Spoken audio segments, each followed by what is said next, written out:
So till now we have done the properties of Cobb-Douglas production function. Now we will see its estimation. Last class में हमने जो production function लिया था तो हमने उसमें एक स्टोकास्टिक एरर टर्म भी इंट्रोड्यूस की थी. तो जब भी इकोनोमेट्रिक्स में आप प्रोडक्शन फंक्शन की बात करेंगे तो आप stochastic error term that is E की पावर यू आई आप लेकर चलेंगे यहाँ पर. तो यहाँ आपका फंक्शन क्या बन गया, Y I is equals to A L I की पावर अल्फ़ा के आई की power beta E U I. दूसरा पॉइंट क्या है कि जब हम मानकर चलते हैं जब भी आपका क्रॉस सेक्शनल डेटा होगा, ठीक है, मतलब डिफरेंट सेक्शन वाइज जब भी आपका क्रॉस सेक्शनल डेटा होगा तो आपका ये एस्टिमेशन कॉब-डगलस का ज़्यादा यूज़फुल और मीनिंगफुल रिजल्ट्स देगा. ठीक है, तो नेक्स्ट स्टेप क्या होगा कि आप लॉग लगा देंगे दोनों साइड्स. तो लेफ्ट हैंड साइड क्या हो गया आपका लॉग वाई आई और राइट हैंड साइड क्या बन गई आपकी A star plus alpha log L I plus beta log K I plus U I. Log E I भी होगा बट लॉग ई आई क्या होता है 1, तो इसलिए आपका खाली यहाँ क्या बच गया यू आई. और ए स्टार क्या है आपका लॉग ए, तो लॉग ए कांस्टेंट टर्म होती है तो इन्होंने लॉग ए को डिनोट कर दिया ए स्टार से. ये आपको पता ही होगा कि अल्फ़ा लॉग एल आई कैसे आया, नहीं पता तो मुझसे अलग से पूछना. नेक्स्ट अब कहते हैं आप 3 मेथड्स होंगे आपके. फर्स्ट मेथड ये मानकर चल रहे हैं कि जो भी आपका अल्फ़ा और बीटा है पैरामीटर्स हैं वो सभी फर्म्स के लिए सेम होंगे. बट जो हम कह रहे हैं कि लेकिन जो भी डिफरेंसेस आएंगे फर्म्स में, जो भी डिफरेंसेस होंगे, मान लो वो प्रोडक्शन लेवल है या फिर उनकी टेक्नोलॉजी उनकी अलग अलग है, तो जो भी डिफरेंसेस है फर्म्स के बीच में that will be summarised by the you I that is error term. तो जितने भी डिफरेंसेस होंगे वो कौन डिनोट कर रहा है आपका यू आई. तो one way of estimating the parameters A star alpha and beta is to estimate this equation directly by the applying the method of O L S. अब फर्स्ट मेथड ये है कि आप ओ एल एस का method लगा दीजिए directly, but direct O L S लगाने में कुछ प्रॉब्लम्स आएंगी, वो हम यहाँ डिस्कस करेंगे. अब फर्स्ट है data on capital is not available, the function has been estimated indirectly. हम आगे आने वाले मेथड्स में डिस्कस करेंगे कि जो हमारे पास डेटा है वो लेबर का अवेलेबल है, हमारे पास कैपिटल का नहीं है. तो हमारा जब तक हमारे पास दोनों इनपुट्स का डेटा अवेलेबल नहीं होगा तो हम डायरेक्ट एस्टिमेशन नहीं कर सकते. तो इसलिए हम कह देंगे जो भी आपका एस्टिमेशन होगा वो क्या होगा इनडायरेक्टली, और ये आपकी फर्स्ट प्रॉब्लम है. सेकेंड प्रॉब्लम क्या होगी, the explanatory variables log L I and log K I are endogenous variables jointly determined with the log Y आई.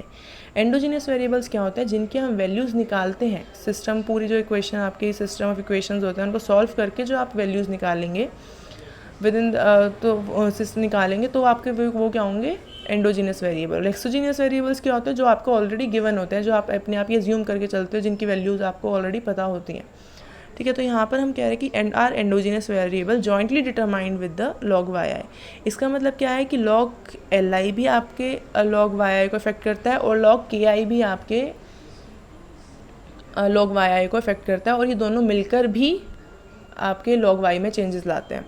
तो एक तो ये पॉइंट हो गया. दूसरा इसी में क्या कह रहे हैं कि ऑल्सो जो आपका इंडिपेंडेंट वेरिएबल्स हैं दैट इज़ लॉग वाई आई और लॉग के आई, जिसको हम एक्सप्लेनेटरी वेरिएबल्स भी बोल सकते हैं, वो आपके इंडिपेंडेंट नहीं हैं. किससे, आपके एरर टर्म से. हमारी एक अजम्पशन थी ओ एल एस में कि आपके जो भी इंडिपेंडेंट वेरिएबल्स हैं वो जो एक्सप्लेनेटरी वेरिएबल्स हैं वो आपके इंडिपेंडेंट होने चाहिए आपके एरर टर्म से, उनमें कोई रिलेशन नहीं होना चाहिए. बट यहाँ कह रहे हैं कि वो इंडिपेंडेंट नहीं है, उनमें कुछ ना कुछ रिलेशन है. तो दूसरी प्रॉब्लम ये हो गई. तो ये सब मिलकर आपकी प्रॉब्लम क्या करते हैं, ये किसकी प्रॉब्लम हो जाती है आपकी यहाँ पर साइमल्टेनियस इक्वेशन एस्टिमेशन. तो फर्स्ट प्रॉब्लम हो गई simultaneous equation estimation. Second is log L I and log K I are not independent of one another. हम ये मान कर हमने एक अजम्पशन और की थी, जितने भी आपके इंडिपेंडेंट वेरिएबल्स हैं उनमें आपस में भी कोई रिलेशन नहीं होना चाहिए. बट यहाँ पर आपकी दूसरी प्रॉब्लम क्या है कि लॉग एल आई और लॉग के आई जो आपके एक्सप्लेनेटरी वेरिएबल्स हैं उन दोनों में भी आपस में क्या है रिलेशन है, that is they are not independent of each other. तो दूसरी प्रॉब्लम क्या हुई आपकी मल्टीकोलिनियरिटी की. थर्ड प्रॉब्लम इज़ हम ये कह रहे हैं कि यहाँ पर जो आपके एरर टर्म का वेरिएंस है वो कांस्टेंट नहीं है. हमारी अजम्पशन के हिसाब से कि हम कहते थे कि जो वेरिएंस है एरर टर्म का वो कांस्टेंट होना चाहिए, दैट इज़ होमोसिडास्टिक होना चाहिए. बट यहाँ पर आपकी प्रॉब्लम हो गई तो वो हो गया आपका हेट्रोसिडास्टिसिटी की प्रॉब्लम. तो ये 3 प्रॉब्लम्स हो गई आपकी. 4 प्रॉब्लम हो गई. फर्स्ट इज़ डेटा अवेलेबल नहीं है कैपिटल के लिए तो डायरेक्ट एस्टिमेशन नहीं होगा. Second is simultaneous equation estimation, multicollinearity, and next is heteroscedasticity. But this method give direct way to conduct a test against constant returns to scale. अब ये कह रहे हैं आपके पास एक ये मेथड देता है, आप इसमें टी टेस्ट यूज़ करके आप डायरेक्ट रिजल्ट्स निकाल सकते हो। कैसे?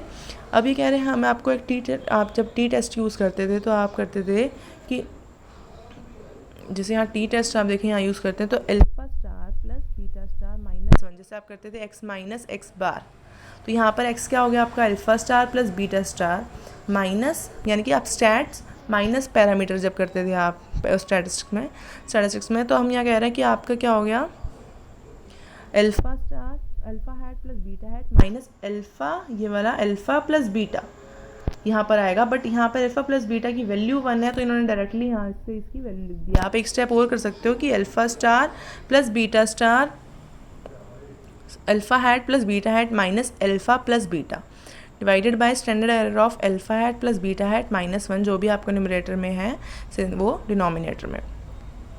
ठीक है, यहाँ अब नेक्स्ट ये आपका हो गया। अब हमें क्या है, आपको ये वैल्यू याद रखनी पड़ेगी, standard error of alpha hat plus beta hat, ये आपको वैल्यू याद रखनी पड़ेगी। That is under root of variance alpha hat plus variance beta hat plus 2 covariance of alpha hat into beta hat. ठीक है, अब ये कह रहा है if covariance of alpha hat and beta hat is not known. अगर हम कह रहे हैं आपको अल्फा हैट और बीटा हैट के कोवेरिएंस को नहीं पता, आर नॉट नोन, तो हम ये एज्यूम करके चलेंगे कि कोवेरिएंस 0 है। कोवेरिएंस 0 है तो इसका मतलब क्या है कि इन दोनों में आपस में कोई रिलेशन नहीं है। तो ये हम कहेंगे कि ये आपस में इंडिपेंडेंटली डिस्ट्रीब्यूटेड है। Also if T is greater than the table value, अगर हम कह रहे हैं टी की जो आपकी कैलकुलेटेड वैल्यू है वो टेबुलर वैल्यू से बड़ी आ जाती है, तो हम बोल देंगे कि हम एक्सेप्ट कर लेंगे H1 को। और H1 का एक्सेप्ट करना मतलब हम कह रहे हैं कि कांस्टेंट रिटर्न्स टू स्केल नहीं है। ठीक है, अगर हम नल हाइपोथेसिस एक्सेप्ट करते हैं तो हम बोलेंगे कांस्टेंट रिटर्न्स टू स्केल है, और अगर हम ऑल्टरनेटिव हाइपोथेसिस एक्सेप्ट करते हैं तो हम बोलेंगे कांस्टेंट रिटर्न्स टू स्केल नहीं है, इधर डिक्रीजिंग रिटर्न्स है और इंक्रीजिंग रिटर्न्स है। तो ये आपका हो गया फर्स्ट मेथड।